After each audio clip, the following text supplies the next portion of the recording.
பாடமே அபீபக்கர் சித்தீக்கின் தாகம் என்று பாடம். அவர்கள் தண்ணீர் பருக வேண்டும், பானங்களை குடிக்க வேண்டும். அத்தனை தாகம் இருக்க அத்தனையும் எம் பெருமான் குடிக்க வேண்டுமே, மிச்சம் வைத்து பழக்கியவர்கள் இல்லையா? கூட இருப்பவர்களுக்கு கொடுத்து ஆசைப்பட்டவர்கள் இல்லையா? இன்றைக்கு அத்தனையும் அவர்கள் குடித்தால் அவர்களின் தாகம் தணியும் என்று நான் நினைத்தேன். அந்த ஆனந்தம் இன்னும் குடிக்கட்டும், இன்னும் குடிக்கட்டும், நான் நினைக்க குடித்து முடித்தார்கள். ஹத்தா இருத்த வைத்து ஹதீஸ் முடியும். ஒரு ஹதீஸ்ல ஹத்தா ரவீத்துன்னு வரும். பெருமக்கள் இமாம் முஸ்லிம் சொல்வார். இமாம் முஸ்லிம் அவங்க ஹதீஸினுடைய ஒரு பாகமாக ஹத்தா இருத்த வைத்து, நான் திருப்தி பெற வரைக்கும் குடிச்சாங்க, அது நல்லதா? இமாம் ஹாக்கிம் ஒரு விளக்கம் கொடுக்கிறார்.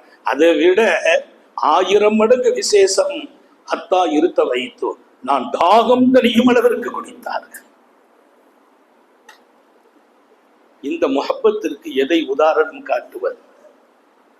சுவாச மாத்திரம் அல்ல, அவர்களுடைய வாழ்க்கையோடு வல்லல் நபிகள் உறைந்து போகிறார்கள். எம் பெருமானின் ஒவ்வொரு சந்தோஷத்திலும் தங்கள் சந்தோஷத்தை எடுத்துக் கொண்டார்கள். எனக்குண்டு ஒரு தனி சந்தோஷம் இல்லை, பெருமானார் சந்தோஷமா நான் சந்தோஷம். அல்லாஹ் நம்ம எல்லாருக்கும் தௌஃபீக் செய்வானாக.